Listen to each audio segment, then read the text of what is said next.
Hi, it's Salsa for our little ball of mud. Gee, where do you start with this man?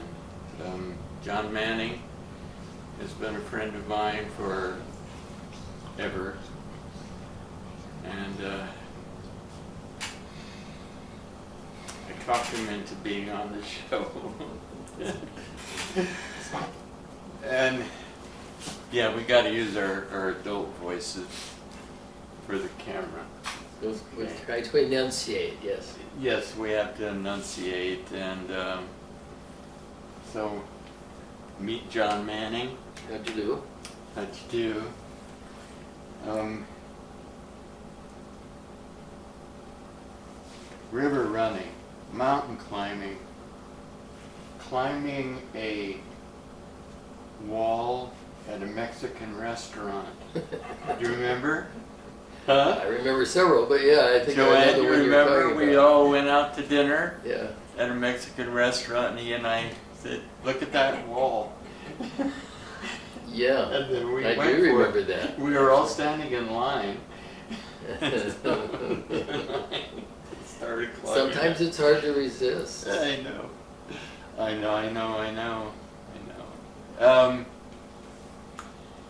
John's been very active in music.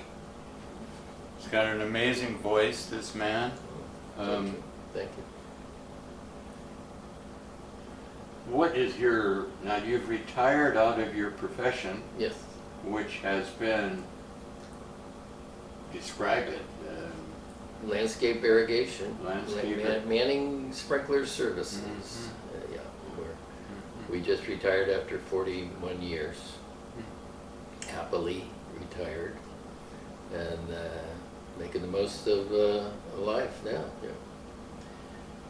And it was, yeah, it's good business. We're here in Phoenix. It's hot, and we were able to, I focused the business mostly on service work, on repairs. Because a lot of people would focus on installs, and then when the economy rose and fell, people who were focused on new work seemed to be not having any work. So I thought it was a good idea to keep focused on repairs. And so when times got lean, it was just me doing repairs. The guys kept going, but it was just me for a number of years, and then me and another guy, and he was a bit younger than me, but he liked to climb too. So we would, we'd go out and work, and knock off a few jobs, and then go hit Camelback Mountain and do a few climbs, and then go back to work. So, we always kind of worked hard, played hard, kind of thing. But took good care of the customers, and we grew and grew, and it was good business for us. And Things have changed over those years, huh? Big time. yeah, the city's grown immensely. It's just, I have no idea where it starts and ends anymore. It's all the way out to Lake Pleasant, almost all the way to Casa Grande now. And but yeah, we focus mostly, on the basic Phoenix general. So we have crews that do Phoenix, and then one crew that does west side, one crew that does east side, and then a floater, and then an install crew. So pretty much covered the valley. We didn't go too far east valley. But yeah, lots of changes in the industry as far as I've been in it so long. I remember when drip irrigation first came around, and we thought, well, that's just the greatest, because it's really easy to put together, and it's spot specific. You're watering just the plant and not flooding everything, and water conservation is a big deal. We're now it's even more of a concern than it was then, because we're in the middle of a 21-year. I think we're 21 years now. I think it's been a drought. Yeah, and the lakes are all depleted, you know, the water sources are going away, and more people are coming here all the time, so. Yeah. So, yeah, focusing on conserving water is a big deal. Do you still go out and climb a mountain? Not really. Yes, I would go out and climb a mountain. I don't do a lot of like sport climbing. Okay. I don't do much really. All right. But I still like going out and scrambling and Staying low and. I do a lot more hiking. And I've been hiking lately. I've been hiking the Maricopa Trail. It goes all the way around the valley, and I'm about halfway through that with my buddy Michael. I think it's 350 miles about. So far we've hiked from Seven Springs west past Lake Pleasant and the White Tanks and finished South Mountain a little bit ago. He injured his knee, so excuse me, as soon as he's up and ready again, we're gonna hike the rest of it. But yeah, I love getting out and hiking and Being in nature. hiking and climbing. And it's funny when you were talking about that wall. I just wrote a little story about a climb I did, 30 years ago or something. And I was saying that if my friend that I play music with, Steve, always says he can't listen to music just for the sake of listening to a song without breaking it down in his head. You know, so if he's listening to a song, he's going, oh, that guitar is doing this. And, oh, and he was a studio guy, so he's like, oh, he's the guy, you know, I would probably do this, you know. And I said, yeah, I can't walk past a building without going, oh, there's the route. That's how I would climb that. Or going past a moving body of water, or going past a river and saying, here's how I would kayak that. What's that new sport that where you're in the city where people are going up? Well, it's not new anymore, but Yeah, what's it's it buildering. Huh? Buildering. Is that That's what what we it's always used to call it. Yeah, I don't know what you're calling Where it. they're jumping Oh, from I know what you're saying. Yeah. place I to forget what they place call and that. everything that Right. if we were young, But we'd you probably use it. be doing that kind Absolutely. I used to do that kind of stuff, but not. They perfected the art. You know, I mean, yeah, they're bouncing all over the place. The ricochet rabbit. I had my first introduction to river running with John and his friends, and On the Upper Salt River Canyon. on the Upper Salt. It was in the 90s when we still had running water. I remember you listened very well to the safety. Said if you go out, you assume the California lounge chair position and keep your feet in front of you. In case you fall into the water. Right, and you did. You went out of the boat and you were floating along. It was like, well, the second part of that is like, get back in the boat. You're just floating along. You're just, yeah, here I got the position, and you. Like sooner or later, you just got to get out of the water. Oh man. I think we got you back. Evidently, you're still here. Yeah. But that was a fun trip. Yeah, probably ran the Upper Salt. I don't know, hundreds of times. Those, especially those early days in the '90s. It was raining a lot, and it was a perfect life, you know, for me because we were busy. You recently lost a very close friend, didn't you? Two actually, but yes, two river running. But you mean Bob Yes. Finkbein? Yes. Yeah. Yes. Frank. Old Fink. Yep. He passed about a year and a half ago or so. Mhm. Yep. Dear friend, one of my best friend for many years, and I met him there on the Upper Salt.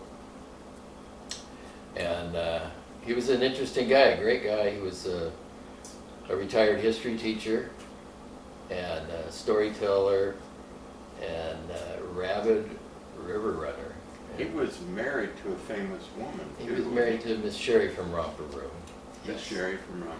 And That's right. Yeah. they had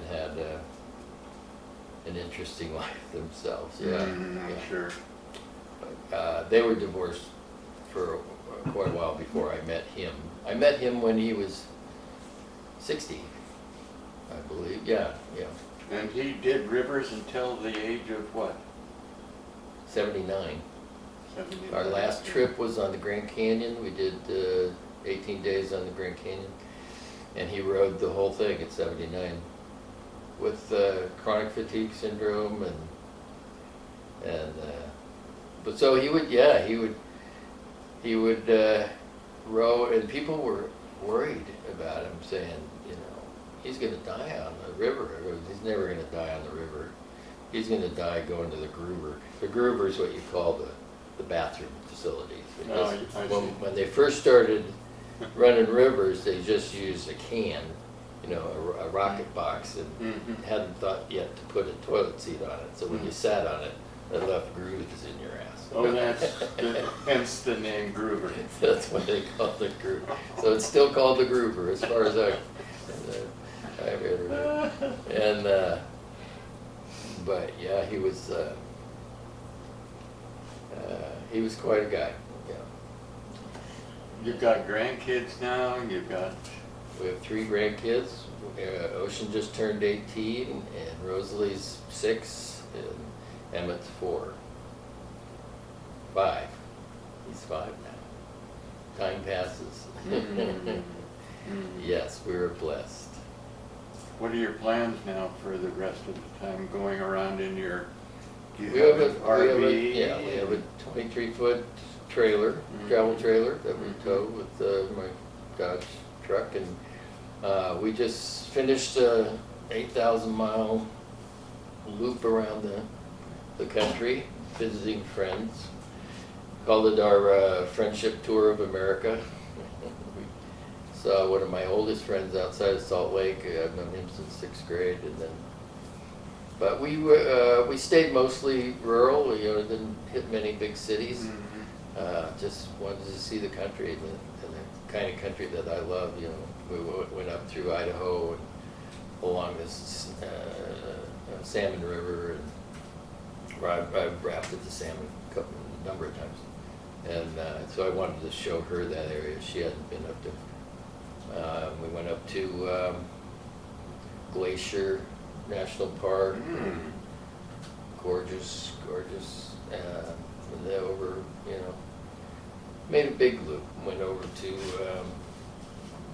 Minnesota, Wisconsin, visit friends, and up into the Upper Peninsula of Michigan. Then we went and saw her family in Cleveland. Had a nice party with all her cousins, and then I was watching her, and she was getting homesick, missing those grandkids. And we had planned on going south and going to Nashville. And we have friends there. And I got a kayaking buddy in Georgia, and that kind of. And I said, yeah, probably better head for home. Yes.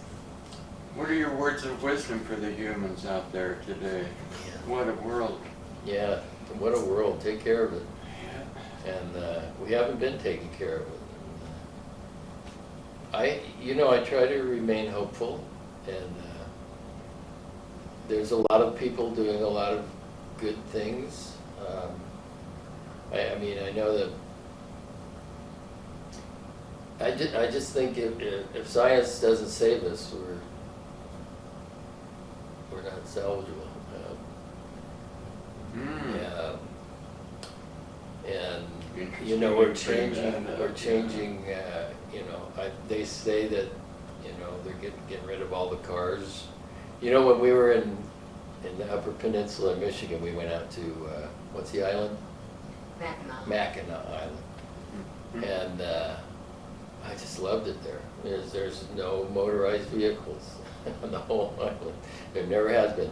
There's 3 actually. There's I think a police car, a fire truck, and an ambulance, and everything else is horse-drawn carts and buggies, and we did it, that kind of thing, and bicycles, and I would like to see the world that way. I remember many years ago, I had a dream, and I went back in time and beat Henry Ford to death with a baseball bat. Which is, I wouldn't have done that. Interesting dream. But yeah, it was an interesting dream. But I was just my subconscious processing my angst over, what I see happening in the world. I've been a lover of the wilderness. It used to be very difficult for me to come back to town after being in the wilderness, and thinking that I've got to get us out of here. And then I thought, there's only one world, and there's no them. There's only us, and so I have to stay here and do the best we can to work within the paradigm that we're given. Because we could go move up in Colorado. Colorado's a mess. Everything's what's not a mess? The greenhouse gases affect the entire planet. Personally, I would, we've been watching a lot of shows on TV, and David Attenborough, and a lot of people who have a lot more experience and are a lot smarter than me, and they say, and he said, that if there was, he said there's hope, but he said the one thing that needs to be done is we need to stop eating meat. And I've been saying that for 50 years now. We've been vegetarians since 73. There are alternatives. There are wonderful alternatives. So, and when we left here and we did our travels, the further we got east, the harder it was to find something to eat. Oh. I thought, well, we're more conscious in the West here on that, but still, I often feel like a minority with that way of thinking, and people are going, and I hear comics especially, oh, those vegans, they're all rabid, crazy people, and, it just makes sense, because the meat industry is very destructive and using up way too much resources, and then the rainforest is disappearing. This is not new stuff. This is stuff we've been talking about for a long time. It's stuff that's known, and people go, yeah. It's funny about Bob. I love Bob, and he wrote a lot of books about how angry he was with society and because of the destruction of the wilderness, and that it's all big corporations. I said, well, you have to take some personal responsibility. We do drive to the river in gas-powered vehicles, and then we blow up our rubber boats, and we get out our plastic coolers and put our food in it. And, I'm culpable. Absolutely, I take responsibility, but I'm seeing that we all need to do the best we can. We've been recycling forever, and now you can kind of go, are we doing any good? A lot of times I hear that they take the recycling and throw it away because there's not much, they're overloaded with recyclable stuff. You got to make things out of it. So I guess, our little ball of mud, how we're going to save it is, for me to remain hopeful, I've just got to keep doing the best I can, trying to make sense out of things, and just not lose hope. On a daily basis. It's an internal struggle for me that I've been struggling with for a long, long time. Like I say, I remember, going on a backpack trip and coming back and trying to, what we always call re-entry after coming back, from a trip, and just trying to, you're out in the middle of nowhere for a long time, and then you come back to the madness of the city, that term, what was the film? Oh, Koyaanisqatsi, that one. It means the madness of the modern world. I just had to do a lot of inner work. Say that name again. Koyaanisqatsi, I believe it's a Navajo word. It might be Okay. Hopi. There was a film by that name, and it was a lot of rapid fire images of the modern world, and just kind of showed you how crazy things are. Mm-hmm. It's not hard. I mean, you just go outside. And George Harrison said, anything outside of my garden makes no sense to me. And I could relate. But that's what I love about the wilderness, and that's what I loved about climbing, especially climbing. And I really can't do that much anymore, but I get to get out and hike. But when I was climbing, everything's focused on the next move. Everything else goes away. Everything is this moment here, which right now, and Or else. and you've heard it by any spiritual speaker. They always say, this Be here moment now. right here, just be here now. That's all you've got is this moment. But it's hammered home when all you've got is the next move you're making, and all your focus is on that, or on big whitewater. When you're coming up to lava or crystal or one of the big rapids, and all your focus is channeled, all your energy is in that moment right there. It's just the most wonderful thing there is. I like to think I can live my life like that. If I could drive like that, if I could drive through traffic with that kind of focus, wouldn't they? If everybody could drive with that focus that you have. If you let your mind wander, Yeah. you're almost in trouble Yeah. again. Yeah. So, I guess that's what, I try to focus on now, try to focus on, not project out like my fears that, we're all doomed, but there's a lot of things that are wrong, but there always have been, I was having a conversation with somebody the other day about, they were saying, oh, everything's so much worse. I go, no, everything's so much, in my opinion, no. Everything's so much more concentrated. Everything's on video. Everything's, captured and brought into focus, which is good. The more we know, the better we do, I hope. But it's, I don't know that things have gotten worse. It's just the damage has been done.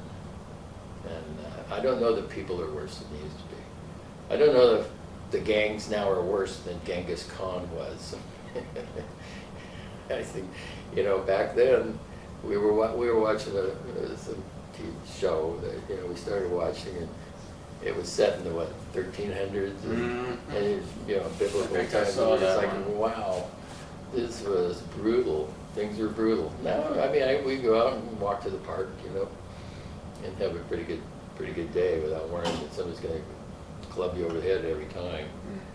But somebody might club you over the head. But my point there was that the conversation that I was having was that, so many people are dealing with depression and anxiety. And I said, well, if you're not dealing with depression and anxiety, at least a little bit, you're not paying attention. It's what you do with the depression and anxiety. If you wrap yourself in it and wrap yourself in fear, or if you let what you're fearful of show you what you need to work on, then it can be, I think Walt Disney had I'd have to paraphrase, but basically, you may not know it at the time, but getting smacked in the face might be the best thing that ever happened to you. So, I'm hoping culturally that we've been smacked in the face enough that we learn what to do with it. So that was a long-winded answer to your simple question. What about this ball of mud? Well, you know, that's exactly what I wanted to hear. Good. And, I know that being out in the wilderness tunes you into the preciousness of our life. And we It learn. can. It doesn't everybody. Yeah. It doesn't. I mean, I've been in the middle of nowhere and found Idiots. cigarette butts and beer. Yeah, I know. You know what I mean? I know. I mean, I hiked the Appalachian Trail, not the whole, but through the Smoky Mountains a couple of years ago with my buddy Mark, and it was beautiful. And they have these wonderful shelters that you sleep in, and they're kind of a Adirondack style with an A-frame, and the one side is open with a chain link fence across with a gate to keep the bears out. And we got to one of them, and there was an AT ranger there, and it was great meeting him for a couple of reasons. It was just, we had a great conversation. But I said, you know, these, I'm glad you're taking care of the trail and that kind of thing. How come this one doesn't have any chain link fence up? He said, the idiot factor is too high here. I was like, oh, it's too close to the road. He said, exactly. He said because the easier it is to get to, the more people who don't really appreciate it and aren't going to take care of it, they have easy access to it. And in that particular one, it's kind of a brutal story, but these people came in and they throw food around and then go behind the chain link fence and bring in the bears so that they could take pictures of the bears. And this woman, Selfie. yeah, get a selfie with the bear. And she put honey on her kid's hand and stuck his hand out so the bear would come over and lick the honey off. Well, he took the hand off of the kid, you know what I mean? So, We'll do anything. yeah. So that's what I mean, not everybody gets it. You hope everybody gets it. But, Sorry. yeah. So they took the chain link fence out so that people. That's have the idiot factor he was talking Right. about. The Darwin thing. Gee. Phew. Well, I can't tell you how happy I am to have had this opportunity. Well, thank you. And wish you well in your retirement. Yeah, so far so good. Joy, come over. It's a big old world. No. Let's see each other. The We want to go see it all yeah. and take care of it along the way. Our little ball of mud. Our little ball of mud. All right. Well, this. Oh yeah, I get a T-shirt. You do. There are washing instructions though, because this is. I won't hurt the. Yeah. It has to be turned inside out. And Yeah, you don't want to lose the the logo. this is for Well, thank you. John Manning. He's gonna treat this shirt really nice. Wear it to meetings. TLC. Wear it to meetings. Yes, absolutely. Well, thank you so much. You're so very welcome. Yeah. Oh, and I'll sign it before I leave today. Oh, We found out that there's a way to sign it Oh, so that it stays.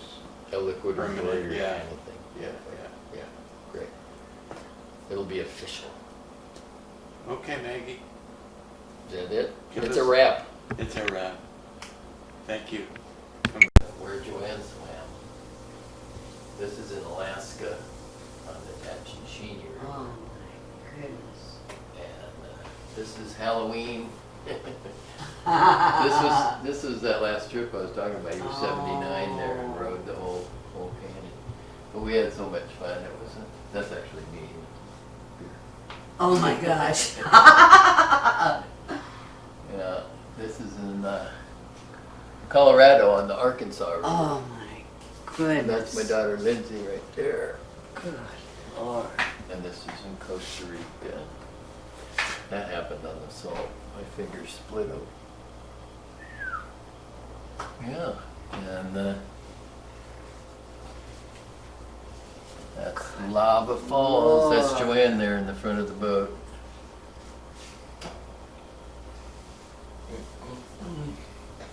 I know the parties I was on the looking river. at this.